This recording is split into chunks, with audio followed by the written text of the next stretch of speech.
In the chaos of 1979, as Cambodia emerged from the horrors of the Khmer Rouge, tens of thousands of civilians fled toward what they hoped would be safety. The Thai border, starving, traumatized and desperate for survival, these refugees crossed mountains and minefields, carrying their children and hopes on blistered feet.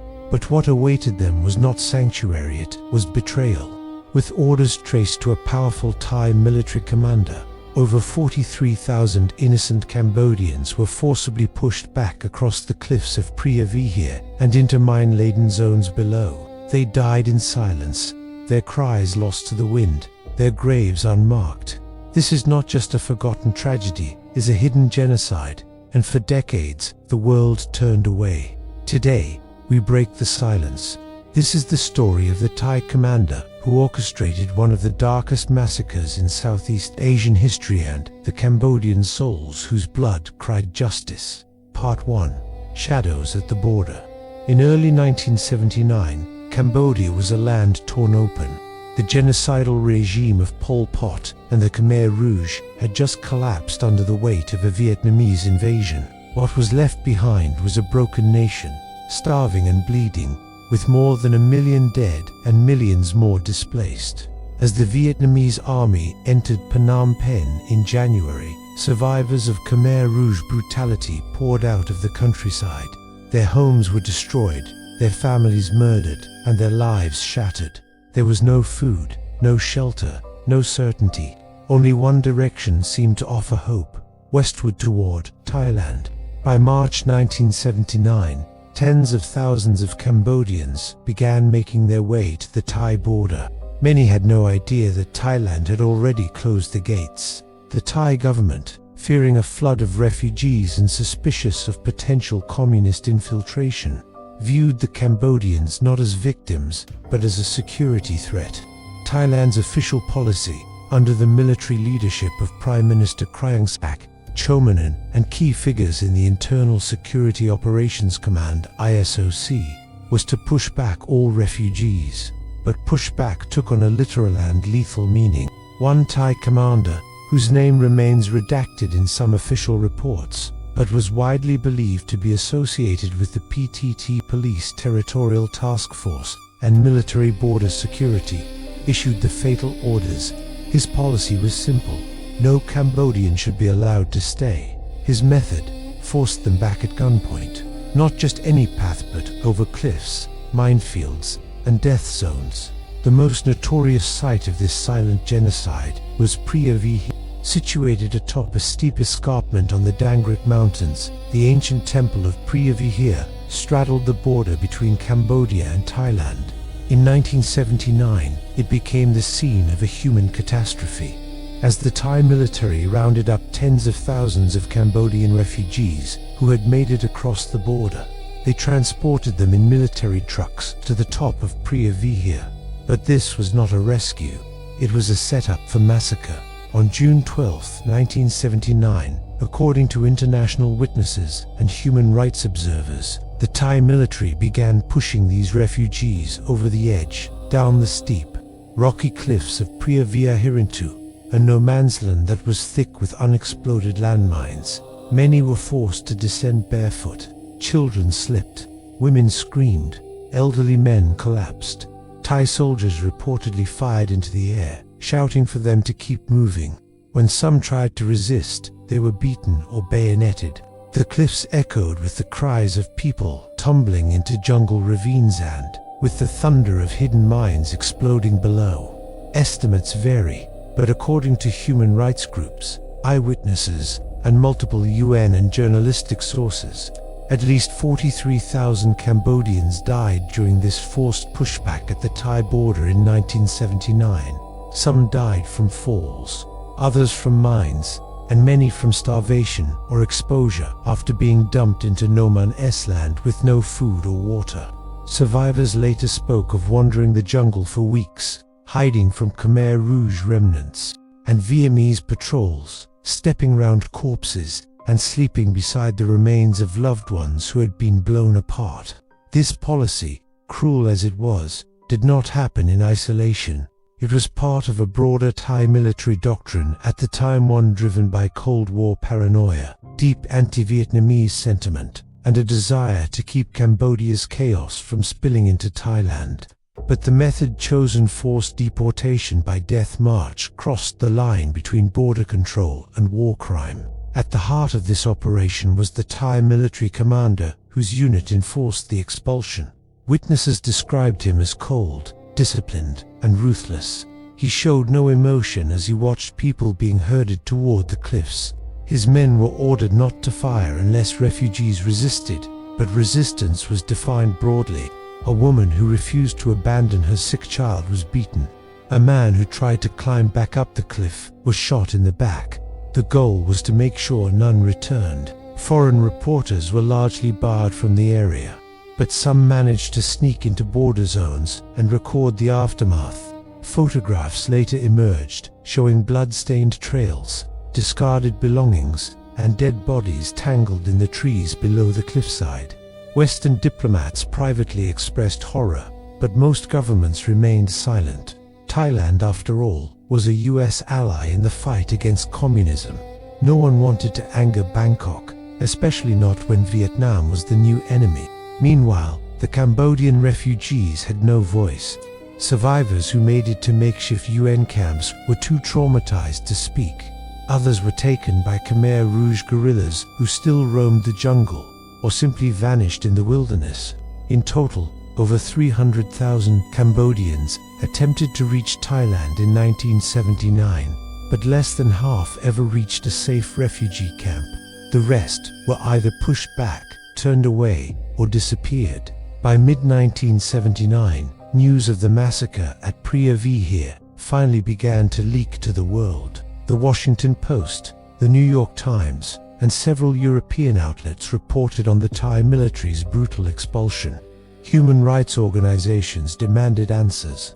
The UN High Commissioner for Refugees, UNHCR, issued formal complaints.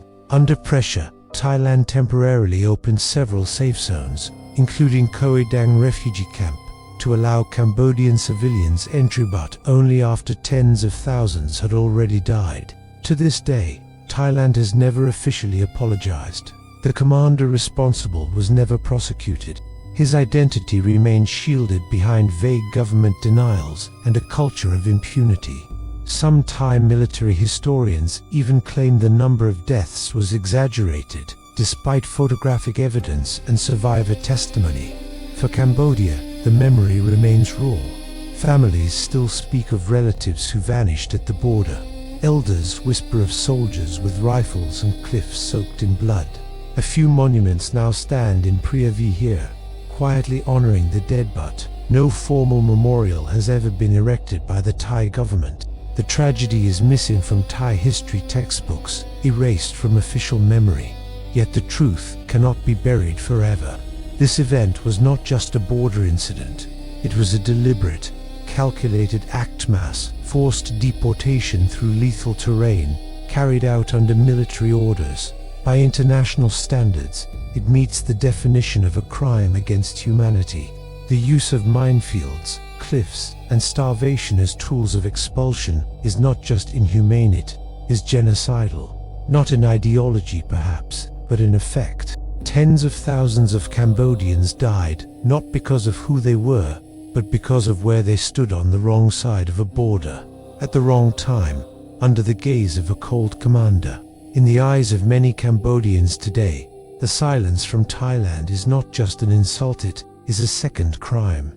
The lack of justice, of recognition, of remorse, continues to haunt the survivors and their descendants. In a region still grappling with historical wounds, truth is the first step toward healing.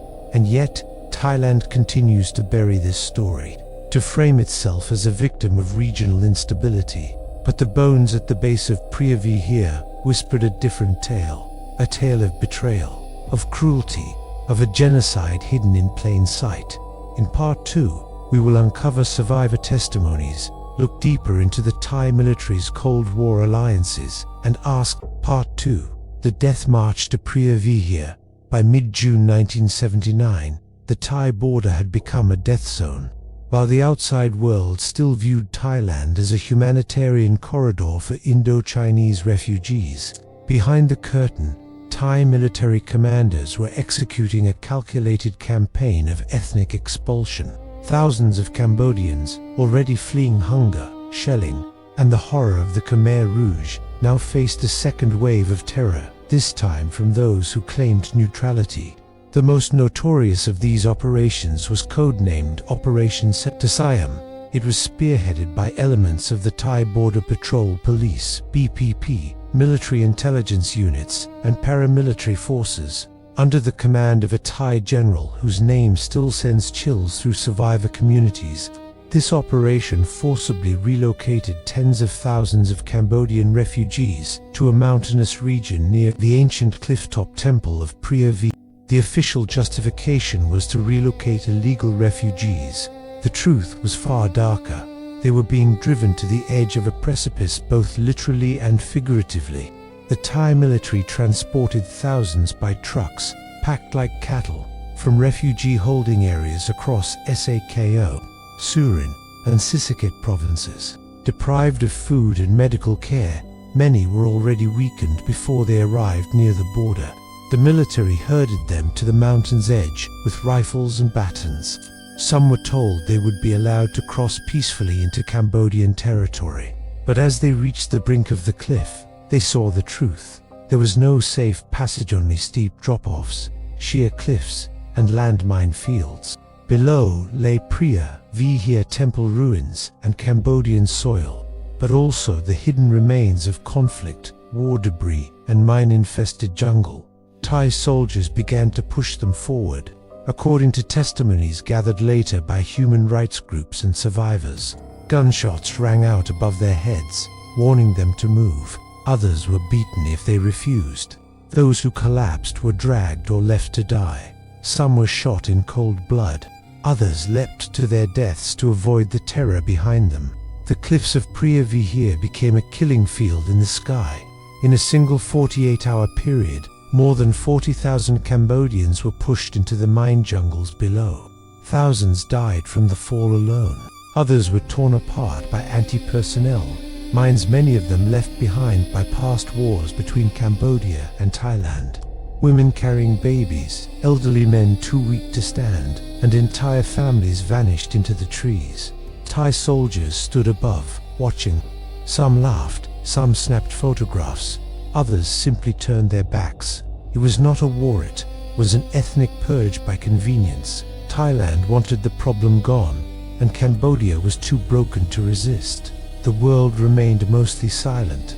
On July 12, 1979, a report from the International Committee of the Red Cross and Sans Doctors Without Borders detailed evidence of mass expulsion, violence, and death, but their access was limited.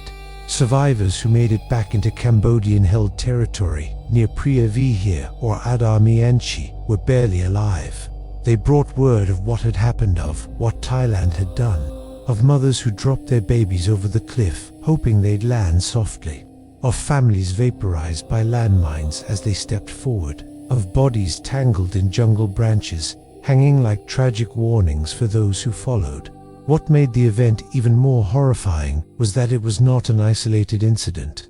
Other pushbacks occurred at different border points at Chong Sayangam, Tam Yun Tom, and other crossings. The Thai military was not acting out of confusion.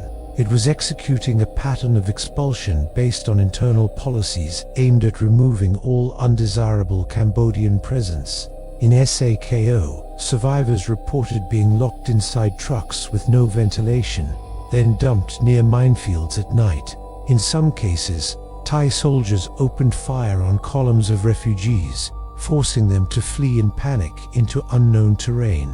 The result was always the same: mass death, suffering, and trauma. And yet, these actions went largely unpunished.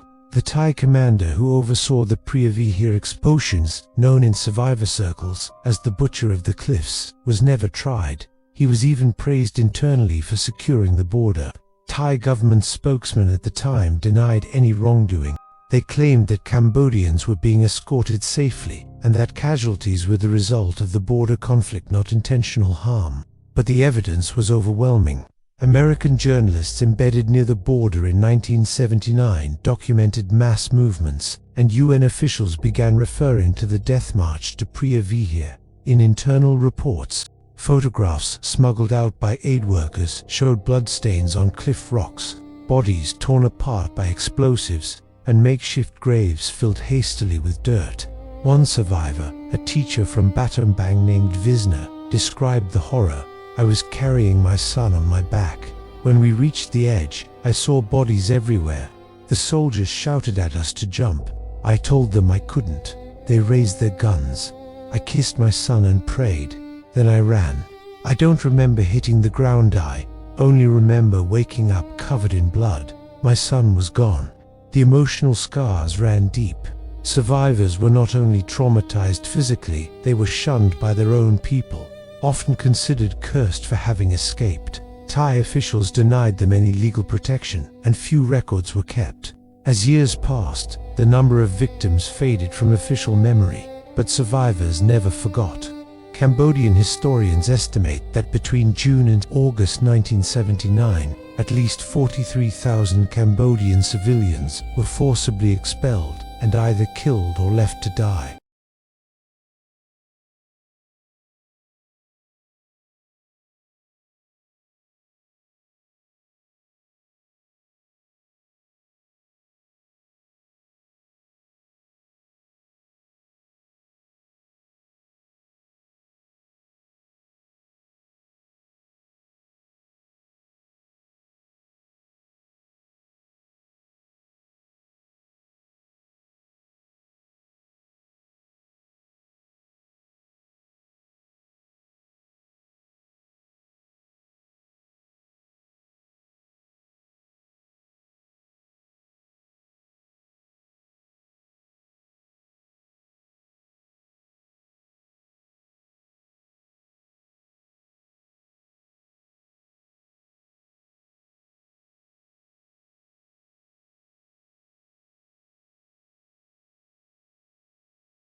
Part 3. Denial, Impunity, and the Fight for Truth. The survivors of the 1979 Thai massacre of Cambodian refugees would carry their trauma for life.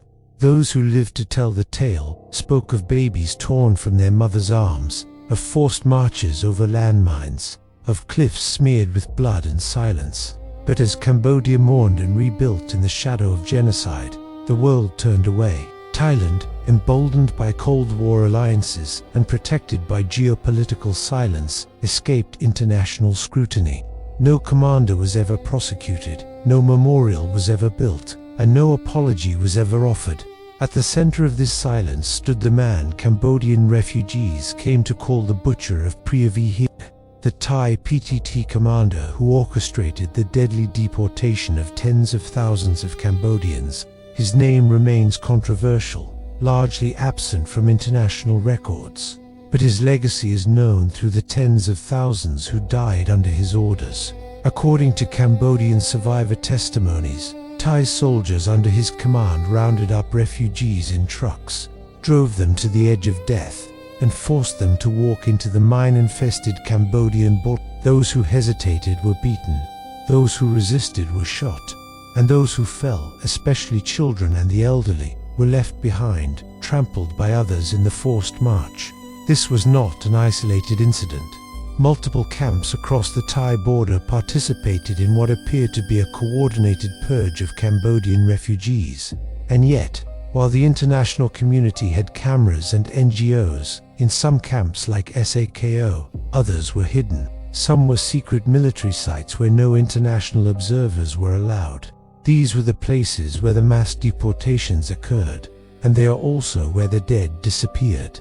Cambodian villagers near the Preah Vihear cliffs still tell stories of finding bodies buried shallowly along the forest edge, of mines exploding for years after the massacre, and of bones washing down during heavy rains. Survivors claim that after being forced down the cliffs, many wandered into minefields planted during past conflicts. Some were too weak to move on. Others collapsed from starvation and exhaustion. Entire families disappeared into the jungle, never seen again, and no help ever came. The Thai government has never acknowledged this atrocity. In fact, Thailand has long rejected claims of mass killings in 1979. Even when Western observers noted the suspicious number of bodies discovered near Preah Vihear, in many Thai textbooks and media, this dark chapter is erased. The Thai commander responsible was neither charged nor investigated. He continued his career in the military and passed into retirement with honor, not shame. Meanwhile, in Cambodia, families mourned nameless loved ones who vanished after seeking shelter from war. Many believed their relatives had reached safety in Thailand, only to learn they had been killed by the very army meant to protect them. Human rights organizations were slow to act. The world's attention was fixed on the Cold War, on the Vietnamese occupation of Cambodia, and on the escalating tensions between communist and Western blocs. To the US and its allies, Thailand was a strategic partner, a reliable anti-communist stronghold, and Cambodia, especially under Vietnamese influence, was not. This political reality silenced outrage. The deaths of 43,000 Cambodians became a footnote, reduced to whispers in declassified documents, and survivor testimonies ignored by mainstream media. In the following decades, efforts to commemorate the massacre were met with resistance. Cambodian activists attempted to hold memorials at Preah Vihear, but were warned by Thai authorities not to cross the border. Families built makeshift shrines and placed photographs of lost loved ones near the cliffs, but the silence remained. When journalists tried to investigate, they were denied access to official records. No death tolls were confirmed, no mass graves were excavated. It was as if the dead had vanished into the jungle, erased by time and power. However, fragments of truth remained. In 1981, a group of Western human rights researchers compiled testimony from Cambodian survivors. One report described systematic deportation leading to the deaths of tens of thousands of unarmed civilians. Another stated that Thai soldiers had used brutal force, knowing full well that the refugees were walking into deadly terrain. But these reports were quietly shelved, drowned by larger geopolitical agendas. The Thai commander who orchestrated the operation was never identified in public by name in international forums, but Cambodian sources accuse a high-ranking figure within the PTT border division, someone with known connections to the US-aligned Thai government. In 2003, an unconfirmed Thai military document surfaced, referencing Operation Silent Return, a coded term believed to refer to the 1979 refugee pushbacks. The document described the operation as necessary to prevent destabilization of Thai national security. Nowhere did it mention the thousands of civilians who died as a result. The Cambodian people, however, did not forget. For decades, oral histories, songs, and testimonies have passed down the memory of the massacre. Survivors have told their stories in documentaries. Diaspora communities have organized commemorations abroad, and researchers have attempted to reconstruct what happened based on satellite imagery, old reports, and survivor maps. Some Cambodian historians believe the death toll may have exceeded 43,000, particularly if one includes those who died later from injuries, disease, or long-term trauma after being expelled from Thailand. In recent years, as Thailand has again clashed with Cambodia along the border, including the July 2025 invasion of Phnom Trauprot, Tamun Tom, and the bombing of a Cambodian school in Pagoda, many Cambodians see echoes of the past. Once again, the Thai military acts with impunity. Once again, Cambodian civilians are caught in the crossfire. And once again, the world stays largely silent. But silence is not justice. Truth matters, and Frozen Histories exists to tell that truth. This story is not just about a war crime. It's about how power buries the dead beneath diplomacy, how memory is treated as a threat, and how Cambodia, after surviving genocide under the Khmer Rouge, faced a second slaughter at the hands of those who claimed to protect its refugees.